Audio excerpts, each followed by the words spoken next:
Bonjour et bienvenue dans ce 4e épisode de Adventure News.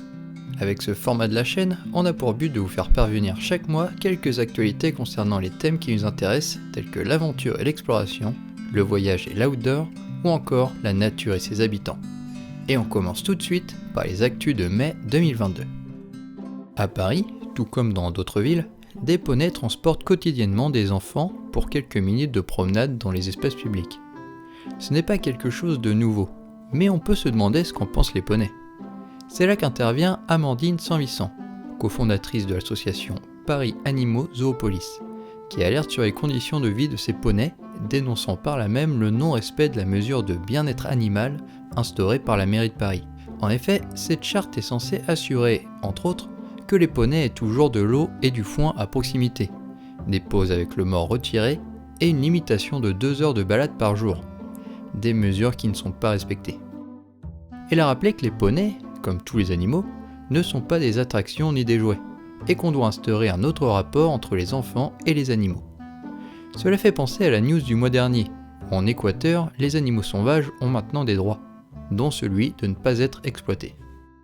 Intéressons-nous maintenant à une capacité très spéciale de certains animaux, la mue. Cette habilité, qui consiste à pouvoir changer de peau, est possédée par un très grand nombre d'espèces animales, mais pas par nous autres mammifères, sauf peut-être après des coups de soleil.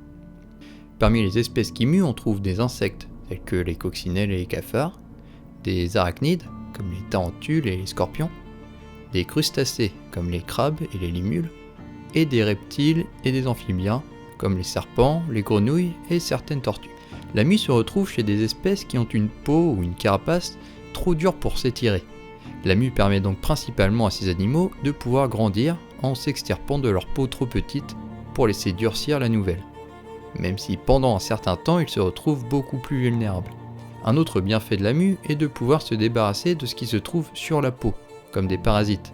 C'est ce que fait par exemple le gecko australien pour se débarrasser de mites, ou les tortues qui se séparent ainsi de l'accumulation d'algues sur leur carapace.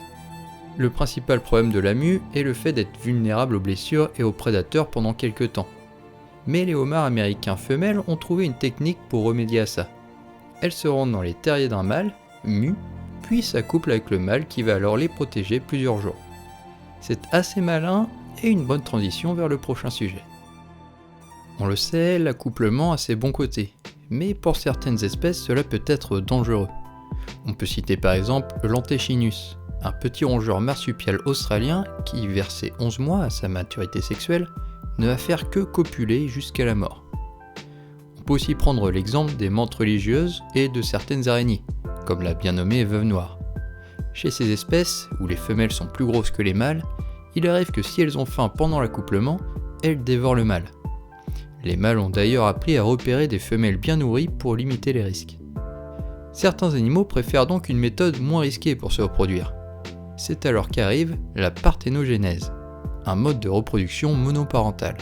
Concrètement, avec cette méthode, une femelle peut former un embryon à partir d'un de ses ovules sans fécondation par du sperme mâle.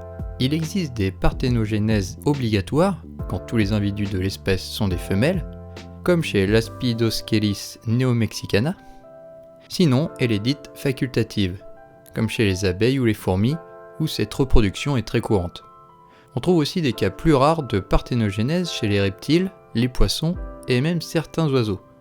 Ce fut le cas par exemple au zoo de San Diego aux États-Unis, où en novembre 2021, 2 poussins condors ont été conçus sans mâle, ce qui est plutôt sympathique pour cette espèce en danger d'extinction.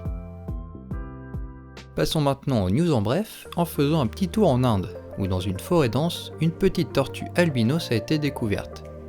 L'albinisme est très rare dans la nature, car ça réduit souvent la capacité de camouflage de l'animal et baisse ainsi ses chances de survie.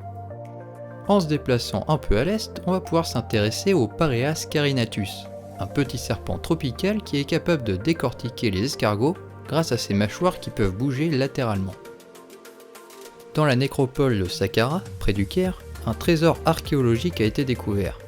Près de 250 cercueils en bois, 150 statues de bronze de dieux égyptiens et d'autres objets datant de la basse époque. Des sarcophages ont également été trouvés dans les puits funéraires, et dans l'un d'eux se trouvait un papyrus bien conservé, écrit en hiéroglyphes, qui pourrait contenir des chapitres du livre des morts. Près de Mérida, au Mexique, une ancienne cité maya a été découverte, avec les vestiges d'une pyramide, d'un temple et des objets de la vie quotidienne. Et finalement, au large de Hawaï, une route de briques jaunes a été découverte à 3000 mètres de profondeur, où la zone a été très peu explorée. Commençons cette rubrique en mentionnant que le film L'aventure c'est l'aventure de Claude Lelouch fête ses 50 ans cette année. L'occasion de voir ou revoir ce film culte avec Lino Ventura, Jacques Brel et Johnny Hallyday. Côté YouTube, on vous recommande ce mois-ci la vidéo de Fab White Peaks, où dans ce premier épisode de son aventure en Namibie, il a suivi une troupe de babouins pour amener de belles images en bravant la chaleur. De son côté, Nico Mathieu nous rapporte une nouvelle vidéo où il explore l'île Robinson Crusoe, une île chilienne du Pacifique.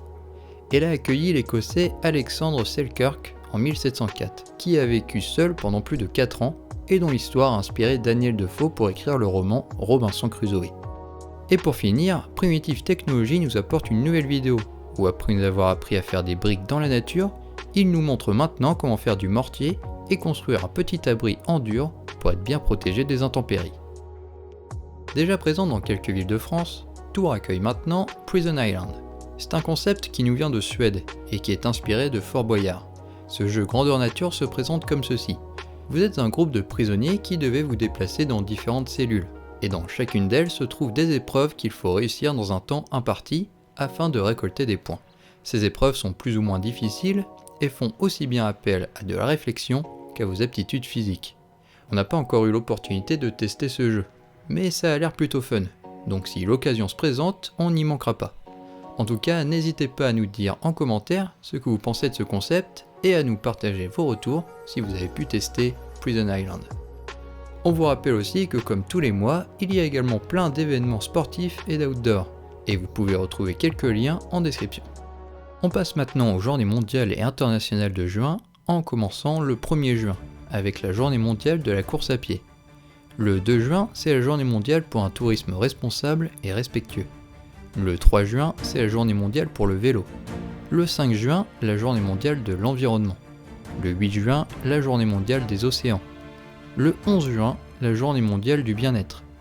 Le 15 juin, c'est la journée européenne du vent. Le 17 juin, la journée mondiale de lutte contre la désertification et la sécheresse. Le 18 juin, la journée internationale du surf. Le 21 juin, le jour le plus long, on a la journée internationale de la girafe, la journée mondiale du yoga et la journée internationale de la lenteur. Le 24 juin, c'est la journée mondiale des amoureux de l'Alsace. Le 25 juin, la journée mondiale contre l'abandon des animaux de compagnie et la journée mondiale des gens de mer. Et le 30 juin, la journée mondiale des astéroïdes.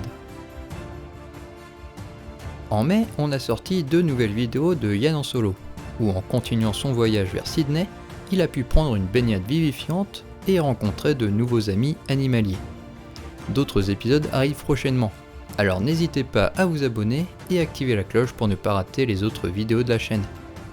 Venez également suivre le compte Instagram de la Adventures Production, où vous trouverez tous les jours des sélections de photos de paysages, d'animaux sauvages et d'aventures, comme celle-ci. Voilà, c'est tout pour cet épisode d'Adventure News. Merci de l'avoir regardé jusqu'au bout. Comme toujours, n'hésitez pas à mettre un petit pouce en l'air si vous avez apprécié cette vidéo et à commenter s'il y a des choses qu'on pourrait améliorer ou même des sujets dont on n'a pas parlé et dont vous voulez nous informer. Allez, bon vent et à la prochaine.